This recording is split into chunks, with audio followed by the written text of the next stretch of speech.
Oh man, check this out, right? I thought only men could be savages. I'm biased.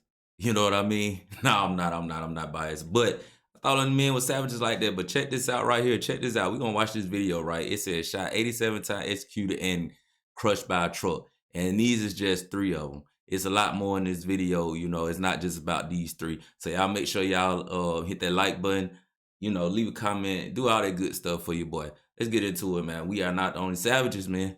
We not. Proof is right here. Jakira K.I. Barnes. Jakira Barnes, better known by her street names K.I. or Lil Snoop, was just 17 when she became one of the most feared female gang members in Chicago's history. Born in 1997, she was part of the Gangster Disciples St. Lawrence Boys or STL faction, also known as Fly Boy Gang, based in the violent Woodlawn neighborhood on Chicago's South Side. On the streets, K.I. wasn't just another face. She was a name people whispered about. Rumors said she had a body count of close to 20 between 2011 and 2014. Rumors said she had a body count of close to 20 between 2011 and 2014. What? So that means she was catching at least 6 to 7 bodies a year in a 3-year span.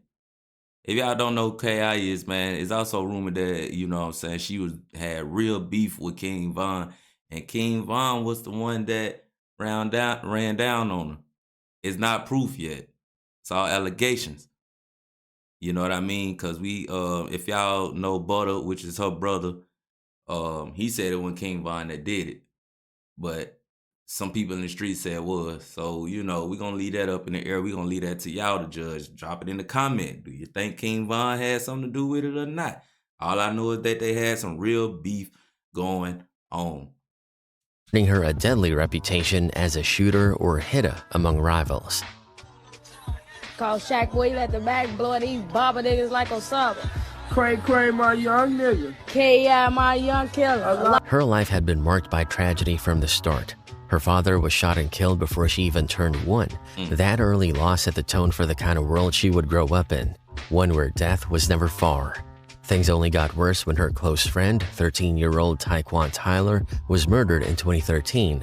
From that moment on, she changed her Twitter handle to Taekwon Assassin and vowed to get revenge. K.I. was later linked to the 2011 murder of rival Black Disciple member Odie Perry, a killing that made her name ring even louder in the streets. After Odie's death, the area he came from became known as O Block, a name that would later be made famous through rap and street culture. That was some knowledge for ones that didn't know. Odie Perry is somebody who was very big. That Dirk, King Von, a lot of people that's from O Block represent, and this is where it all originated from, as far as being O Block or dissing O Block. You know what I'm saying? Or anybody dissing Odie Perry is this is where it come from.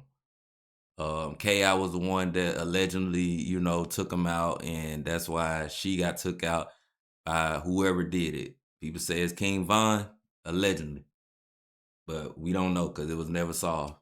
On social media, K.I. was as ruthless as she was in the streets. Her Twitter feed was a mix of grief, taunts, and open threats, sometimes posting emotional messages about lost friends, then following them up with talk of revenge. That mix of pain and aggression made her one of the first young gang figures to use social media as a weapon. Her story came to a brutal end on April 11, 2014, Good Friday. That morning, she tweeted, "I do what I do because I know God got a day for me," almost as if she knew what was coming. Later that day, she made a fatal mistake by posting her location on Twitter, revealing that she was on the 6400 block of South Eberhard Avenue in Woodlawn. Not long after, as she walked with friends, a gunman jumped out of a car and opened fire. K.I. was hit 9 times in the chest, neck, and jaw. Witnesses said the shooter even waved bystanders out of the way before unloading his weapon. She tried to... Now imagine that a dude finna run up on you and he telling people, get out the way. Get out the way.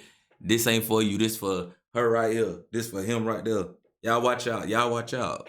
Why that, man? Comfortable? That's a comfortable shooter. Real comfortable in what they do. Sound like a cocky person to me. Could it be King Von? Because we know King Von, man. He was He didn't care about what he did. He let it be known. Fight for her life, staggering to some near Mitchell. At 25, she was a mother of two, known by friends as a caring woman who loved cooking, doing hair, and working as a nurse. But behind that normal life was a dark reality. She was the highest-ranking female member of the Norfolk-based Madstone Bloods, a subset of the almighty Black Pea Stone Nation, also known as the Vietnam Baby Guerrilla Gang.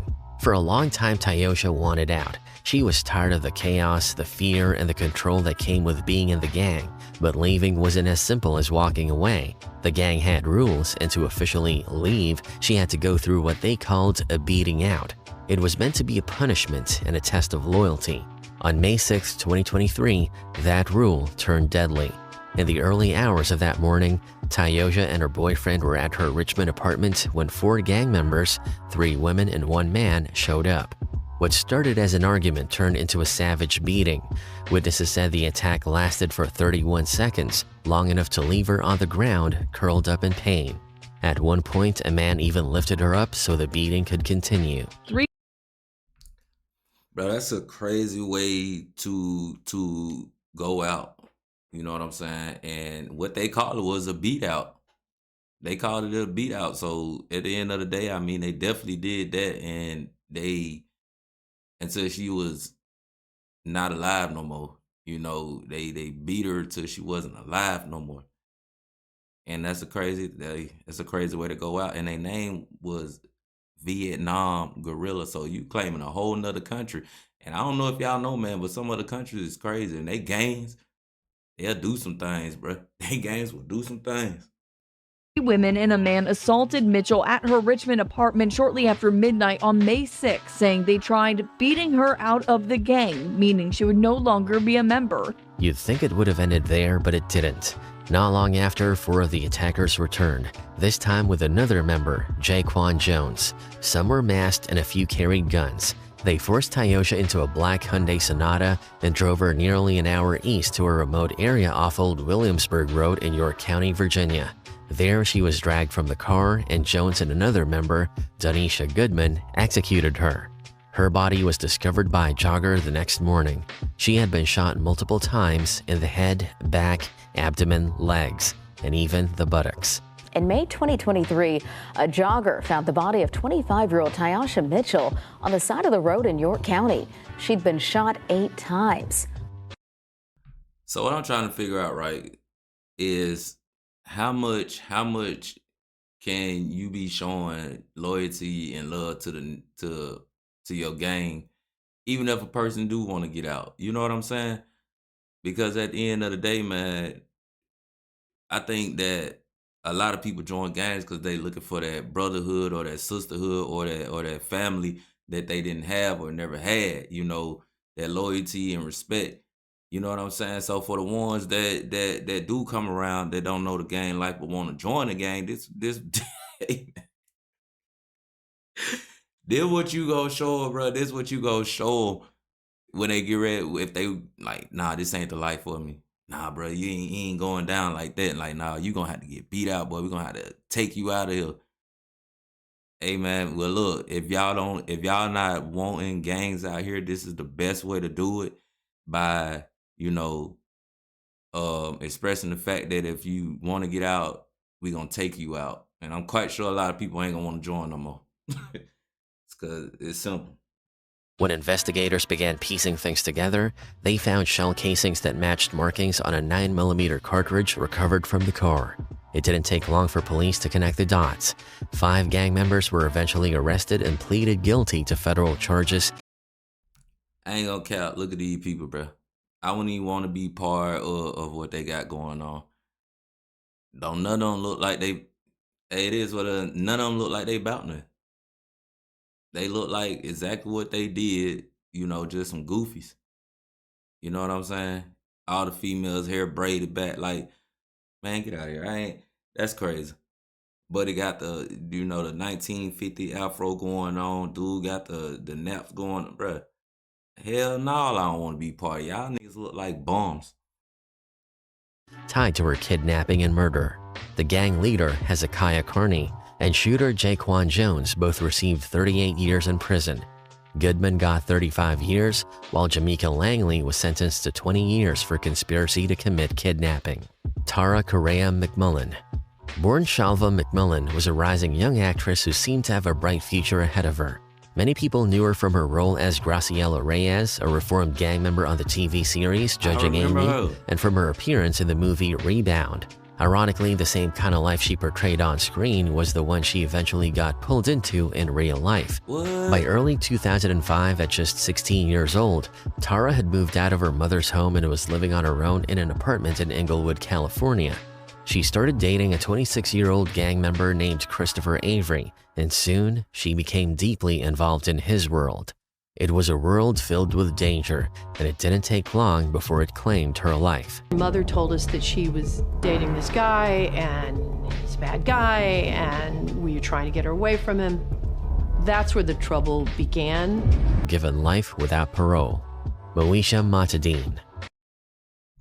I just gotta speak on that, bro. I remember her from the TV show. I can't remember exactly what TV show it was, but I definitely remember her, and I had no idea that that's how I didn't even know she had passed. You know what I mean? I didn't even know she passed, so that's a crazy situation, man. That was real surprising to me. That was real surprising.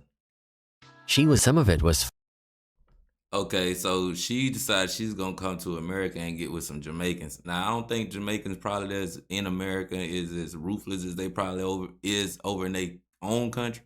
Cause this is America, you feel what I mean? And they don't let ain't too much stuff sliding that you ain't gonna have to face your consequences with. So, but just by her coming over here and fooling with Jamaica, so yeah, she definitely signed up for what she received, you know. Rest in peace to all these, you know what I'm saying, these females too, man. These young ladies that lost their life, because everybody we watching, bro, they lost their life. Funneled back to Jamaica to help fund more gang activity there. For years, the police had her on their radar but could never pin enough evidence to make an arrest stick. But Moesha's rise in that violent world came with a price. Her downfall came during an intense period of gang warfare in Philadelphia. According to investigators, she was set up by rivals and ambushed in a hit that looked like pure revenge. The attack happened around 11:30 p.m. in the Germantown neighborhood. Surveillance cameras caught a white van pulling up, and 6 armed men jumped out and started firing at a group standing on the corner. In just a few seconds, nearly 87 shots rang out. When the smoke cleared, Moesha had been hit 11 times, taking multiple bullets to the chest and torso. Police say around 87 shots were fired, sending 6 people to the hospital, including a 21-year-old woman, shot several times in the chest and torso. She was rushed to the hospital in critical condition, but didn't survive the night. Her death hit hard in both Philadelphia and back home in Jamaica. One local observer, shaken by the news, said, "I can't tell you what went wrong, and I don't know what got into this lady's mind or her heart. This young girl, I wouldn't even call her a lady because she didn't even reach that stage, just a young girl who gave her life away and chose that kind of life." Shanice Infant China Dyer. She was a young member of the East Coast Crips from South. Well, we gotta say that. Shanice Infant China Dyer. That's a hell of a name. She got like a legendary book author's name, but she died gang violence. So let's see what happened. South Central Los Angeles. In 2019, when she was only 17, Dyer took part in a brutal double murder that would shock even a city as hardened as LA. Along with 2 other members of her gang, she targeted and killed 2 innocent men, Alfredo Carrera and Jose Flores Velasquez, simply because they were standing in rival gang territory claimed by Florencia 13. The shooting wasn't personal. It was an order from an older gang member who told them to put in some work to get back at Florencia 13 after one of their own had been killed. But what made it worse was that the victims had nothing to do with a gang war. Carrera was an expectant father who was out exchanging baby shower gifts with his pregnant fiancée. She watched in horror as he was gunned down right in front of her. Flores, on the other hand, was a PhD candidate and a bright young mind who had just accepted a job with NASA. The gunfire was so random and close range that no one had a chance to react. So you mean to tell me them dudes ain't have nothing to do with nothing? They wasn't even part of a gang. This dude got a whole career, and the other one got a whole family. He was out basically, what was it, shopping or something like that? Something along that line. Hey man, look, stay safe. That's all I can tell you. And in California, I mean, I don't know if they still is like that. I heard they is though. You know, they still, you wear the wrong colors in the wrong neighborhood and things like that. You can catch an issue. I don't know how, true it is, but if it is true, gotta stop it, man. You better wear whatever color you want to wear, whatever whatever you repping, whatever you believe in, that's cool. But just sliding on somebody because he got on red or he got on blue or he got on orange or he got on white, he got on black. Like, come on, man. Gotta stop that. A third person who tried to protect his 1-year-old daughter was also hit in the back during the chaos. Brother Alfredo Carrera and his friend Jose Flores Velasquez were murdered in South Los Angeles simply because they were standing in a rival gang. Alfredo was about to be a father, and Jose was a student at UCI who had just accepted a job with NASA. Later, Dyer admitted she was the one who pulled the trigger and even sent a text saying she was happy to be on the news. Because of how cold and deliberate the murders were, then District Attorney. So, hey, look, Shanice Infant China Dyer, she's out. She probably got a name. I'm gonna Google up, yeah. I'm gonna Google up after the video. I'm gonna see what she doing. If I can find something on her, see what she got going on in life, just for my own knowledge. I ain't gonna come back to y'all with it. I just want to know for myself. Is she doing something? Do she got kids? She got family? I mean, if you take somebody's life and then you make kids and stuff like that, that type of word should always be on your mind. Like, what if they get back come around anytime? Just never know.